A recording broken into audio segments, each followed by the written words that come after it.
Hello friends, welcome to my channel. ഇന്ന് ഞാൻ ഇവിടെ ചെയ്യുന്നത് വ്യത്യസ്തമായൊരു ബോട്ടിൽ ആർട്ടാണ്. റിബൺ ഉപയോഗിച്ചാണ് ഇത് ചെയ്തിരിക്കുന്നത്. ഇതുവരെ നമ്മൾ കണ്ടിട്ടുള്ളത് റിബൺ എംബ്രോയ്ഡറി ആയിട്ടും മറ്റുമൊക്കെ ഡ്രസ്സുകളിലൊക്കെയാണ് നമ്മൾ കൂടുതലായിട്ടും കണ്ടിരിക്കുന്നത്. എന്നാൽ ഇത് ബോട്ടിൽ ചെയ്താൽ അതേ ഭംഗിയോടുകൂടി നമുക്ക് കിട്ടും. നല്ല ഒരു ഷോക്കേസ് പീസാണിത്. ഇത് എല്ലാവരും ചെയ്യാൻ ശ്രമിക്കുക. ഈ ചാനൽ കാണുന്നതോടൊപ്പം തന്നെ സബ്സ്ക്രൈബ് ചെയ്യുകയും അതോടൊപ്പം വരുന്ന ബെല്ലൈക്കൺ ക്ലിക്ക് ചെയ്യുകയും ചെയ്യുക. എങ്കിൽ മാത്രമേ നിങ്ങൾക്ക് തുടർന്നുള്ള നോട്ടിഫിക്കേഷൻസ് നിങ്ങൾക്ക് കൃത്യമായി കിട്ടുകയുള്ളൂ. അതോടൊപ്പം തന്നെ ലൈക്ക് ചെയ്യാനും ഷെയർ ചെയ്യാനും കമൻറ്റ് ചെയ്യാനും മറക്കരുത്. ഇത് ചെയ്യാൻ ആവശ്യമായിട്ടുള്ള മെറ്റീരിയലുകൾ എന്തൊക്കെയാണെന്ന് നോക്കാം. ഇതിനകത്ത് റിബണാണ് കൂടുതലും നമ്മൾ ഉപയോഗിക്കുന്നത്.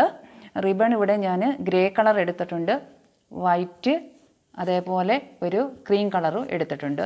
പിന്നെ ഇലയ്ക്ക് വേണ്ടി ചെയ്യാൻ വേണ്ടി നമ്മൾ ഗ്രീനും എടുത്തിട്ടുണ്ട് ഞാനിവിടെ.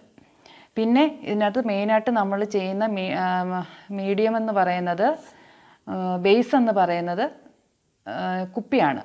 നമ്മുടെ കുപ്പിയിലാണ് നമ്മളിത് ചെയ്യുന്നത്.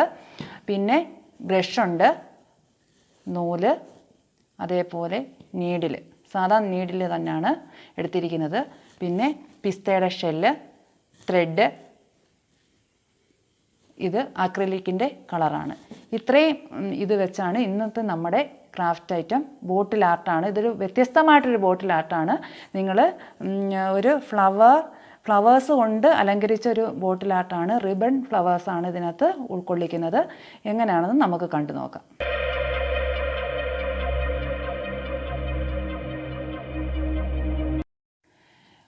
കുപ്പിയിൽ ഇപ്പം ടിഷ്യൂ പേപ്പർ വെച്ച് ഫെവിക്കോളും കൂടെ ചേർത്ത് നമ്മളിത് ഒട്ടിച്ചെടുത്തിരിക്കുകയാണ്. ഇപ്പം വൈറ്റ് കളറായിട്ടാണ് ഇരിക്കുക.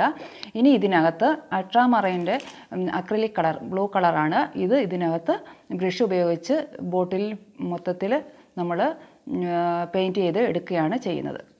ഇനി നമ്മൾ ലീഫ് ഉണ്ടാക്കാൻ നോക്കുകയാണ് ചെയ്യുന്നത്. ലീഫ് ഗ്രീനിൻ്റെ ഇതേ റിബണാണ് ഞാൻ എടുത്തിരിക്കുന്നത്. ഇതിനകത്ത് സൂചിയും സാധാ നീഡിലാണ് എടുത്തിരിക്കുന്നത്. നീഡിലിനകത്ത് നമ്മൾ ത്രെഡ് എടുത്തതിന്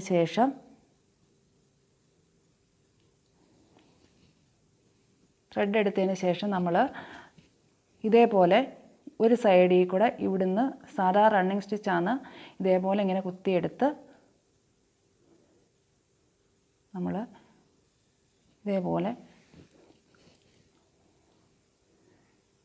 ഇതേപോലെ കുത്തിയെടുക്കുക. എന്നിട്ട് ഓപ്പോസിറ്റ് സൈഡിലോട്ട് വീണ്ടും അതിനെ കൊണ്ടുപോവുക.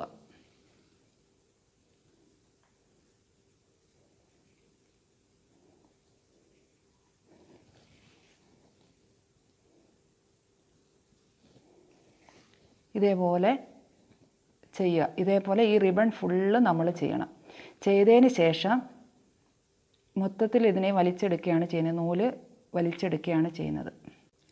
ഈ റിബണ് നമ്മൾ ഇത്രയും സ്റ്റിച്ച് ചെയ്തെടുത്തിരിക്കുകയാണ്. ഇനി ഇവിടുന്ന് നമ്മൾ ബാക്കിലോട്ട് പിടിക്കുകയാണ്. ഇതേപോലെ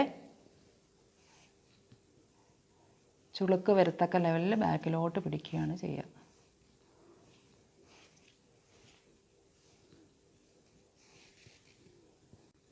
ഇപ്പം നോക്കിയേ, ലീഫിൻ്റെ ഒരു രീതിയിൽ വന്നിട്ടുണ്ട്. തണ്ടിന് അപ്പുറം ഇപ്പുറം ലീഫ് നിൽക്കുന്നതായിട്ട് നമുക്ക് ഒരു ഇതായിട്ട് നമുക്ക് തോന്നും.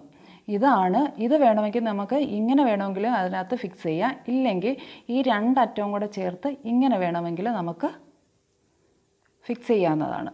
ഇപ്പം ഞാൻ രണ്ട് രീതിയിലും അതിനകത്ത് ചെയ്യുന്നുണ്ട്. ഇനി നമുക്ക് ഫ്ലവർ ഉണ്ടാക്കുന്നത് എങ്ങനെയാണെന്ന് നോക്കാം. നമുക്ക് തുണിയിലോ മറ്റെല്ലാം ആണെങ്കിലും നമുക്കത് സ്റ്റിച്ച് ചെയ്തെടുക്കാം. പക്ഷേ നമുക്ക് ഗ്ലാസ് ബോട്ടിലായതുകൊണ്ട് നമുക്കത് സ്റ്റിച്ച് ചെയ്യാൻ പാടായതുകൊണ്ട് നമ്മൾ ബേസായിട്ട് ഇതേപോലെ ഒരു കാർഡ്ബോർഡ് ഷീറ്റാണ് എടുത്തിരിക്കുന്നത്, കട്ടിയുള്ള ഷീറ്റാണ് എടുത്തിരിക്കുന്നത്. ഇനി ഇതിനകത്താണ് നമ്മൾ ആ ഫ്ലവർ സ്റ്റിച്ച് ചെയ്ത് പോകുന്നത്. ആദ്യമേ എങ്ങനെയാണ് ബേസ് ചെയ്യാമെന്ന് കാണിക്കുന്നത്. ഇതേപോലെ ഇങ്ങനെ എടുക്കുക.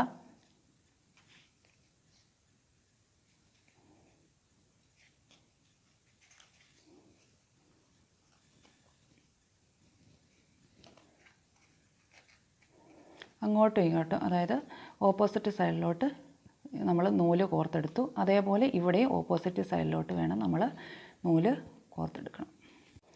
ഇതേപോലെ കോർത്തെടുത്തതിന് ശേഷം നമ്മൾ ബാക്കിൽ കെട്ടിട്ട് നിർത്തുകയാണ് ചെയ്യുന്നത്.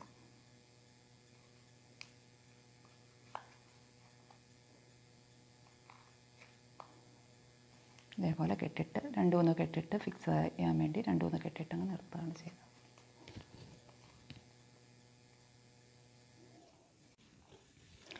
ഇതേ റിബണാണ് എടുത്തിരിക്കുന്നത്, 1/2 ഇഞ്ച് റിബണാണ് എടുത്തിരിക്കുന്നത്, വൈറ്റ് കളറാണ് എടുത്തിരിക്കുന്നത്. ഇനി ഇതെങ്ങനെ ഫിക്സ് ചെയ്യുന്നത് നോക്കാം. ഈ ബേസിനകത്ത് എങ്ങനെ ഫ്ലവറാക്കി മാറ്റുന്നത് നോക്കാം റിബൺ ഉപയോഗിച്ച്. ആദ്യമേ നമ്മൾ ഒരറ്റം ഈ നൂലിനകത്തൂടെ നമ്മൾ ഇറക്കുകയാണ് ചെയ്യുന്നത്. ഇതേപോലെ ഇറക്കി വയ്ക്കുക. എന്നിട്ട് ഇതിനകത്ത് കോർത്ത് കഴിഞ്ഞ് കഴിഞ്ഞാൽ അടുത്തതിൽ കോർക്കില്ല നമ്മൾ. അതിനടുത്ത നൂലിലൂടെയാണ് നമ്മൾ എടുക്കുന്നത്.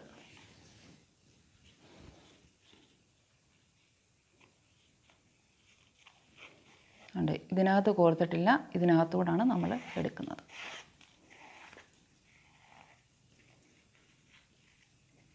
ഇതേപോലെ പിടിക്കുക.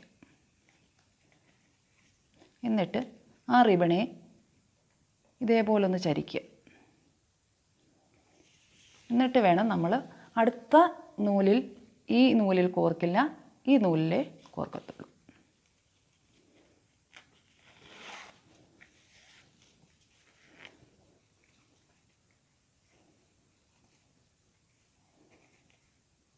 ഇവിടെ കോർത്തു. ഇനി അതേപോലെ തന്നെ അടുത്തതിൽ കോർക്കില്ല, അതിനടുത്തതിനകത്താണ് കോർക്കുന്നത്. ഒന്ന് ചരിച്ചാണ് പോകുന്നത്. ഒന്ന് ബാക്കിലോട്ട് റിബൺ ഒന്ന് ചരിച്ചിട്ടാണ് നമ്മൾ പോകുന്നത്, അടുത്തതിലോട്ട് കോർക്കുന്നത്. ഇങ്ങനെ ആൾട്ടർനേറ്റായിട്ട് റൗണ്ട് ചെയ്ത് നമ്മൾ എടുക്കുകയാണ് ചെയ്യുന്നത്. ഇതിനകത്ത് ഇപ്പോൾ നമ്മൾ കളർ ചെയ്ത് വെച്ചിരിക്കുകയാണ്, ഉണങ്ങി കിട്ടിയിട്ടുണ്ട് ഇത്. ഇനി ഇതിൻ്റെ മുകളിലാണ് നമ്മൾ ഇതേപോലെ ഫ്ലവേഴ്സ് ഉണ്ടാക്കി വെച്ചിരിക്കുന്നത്. ഇതിന് മുകളിൽ ഫിക്സ് ചെയ്യണം. അതേപോലെ ലീവ്സും നമ്മൾ ഇതേപോലെ തയ്യാറാക്കി വെച്ചിട്ടുണ്ട്, അതും ഇതിന് മുകളിൽ ഫിക്സ് ചെയ്യണം. ആദ്യമേ ഇതേപോലെ പശ പുരട്ടിയിട്ട് നമ്മൾ ഒരു ഫ്ലവർ എടുത്ത് ഫിക്സ് ചെയ്യുകയാണ് ചെയ്യുന്നത്. അതിന് മുകളിൽ ഫിക്സ് ചെയ്യുക. അതിന് ശേഷം കുറച്ച് സ്പേസ് കൊടുത്തതിന് ശേഷം അടുത്ത ഫ്ലവർ ഫിക്സ് ചെയ്യുക. അപ്പം നമ്മൾ ഫ്ലവേഴ്സ് ഫിറ്റ് ചെയ്തിരിക്കുകയാണ്, ഇതിനകത്ത് ഒട്ടിച്ച് വെച്ചിരിക്കുകയാണ് ചെയ്തിരിക്കുന്നത്. ഇനി ഇതിനകത്ത് നമ്മൾ ലീഫ് ഇതേപോലെ ഇങ്ങനെ അറേഞ്ച് ചെയ്ത് നമ്മൾ ഒട്ടിച്ചെടുക്കുകയാണ് ചെയ്യുന്നത്. ഇപ്പോൾ നമ്മുടെ ഫ്ലവേഴ്സും ലീവ്സും എല്ലാം നമ്മൾ സ്റ്റിക്ക് ചെയ്ത് വെച്ചിരിക്കുകയാണ്. ഇതേപോലെ നമുക്ക് കിട്ടും. ഇനി ഇതിനടിയിൽ നമ്മൾ കുറച്ച് സ്പേസ് വെറുതെ വിട്ടിട്ടുണ്ട്. അവിടെ നമ്മൾ പിസ്തയുടെ ഷെല്ല് കളർ ചെയ്ത് ബ്രൗൺ കളർ ചെയ്ത് നമ്മൾ വരിക്കിന് ഒട്ടിക്കുകയാണ് ചെയ്യുന്നത്. അങ്ങനെ നമ്മുടെ ബോട്ടിൽ റെഡി ആയിട്ടിരിക്കുകയാണ്. റിബൺ ഫ്ലവർ വിത്ത് ബോട്ടിൽ ഒരു വെറൈറ്റി ഇതായിട്ടാണ് ഇതുവരെ ഞാൻ ഇത് ഇങ്ങനെ ആരും ചെയ്ത് ഞാൻ കണ്ടിട്ടില്ല. നമ്മുടെ ചാനലുകളിലൊന്നും ഞാൻ കണ്ടില്ല. പിന്നെ നമ്മൾ സാധാരണ റിബൺ ഫ്ലവേഴ്സും ലീവ്സൊക്കെ ഡ്രസ്സിനകത്താണ് ചെയ്തിരിക്കുന്നത്. ഇത് ബോട്ടിലൊന്ന് ചെയ്ത് നോക്കിയതാണ്. നന്നേ സക്സസ്ഫുള്ളാണ്, നല്ല ഭംഗിയാണ് ബോട്ടിൽ നമുക്ക് ഇത് കാണാൻ. ഇത് നിറച്ച് ചെയ്ത് കഴിഞ്ഞാൽ ബോട്ടിൽ ഉണ്ടെന്ന് പോലും നമുക്കറിയത്തില്ല. നല്ലൊരു ബണ്ടിൽ, ഒരു ഫ്ലവർ ബണ്ടിലായിട്ട് നമുക്ക് തോന്നുകയുള്ളൂ.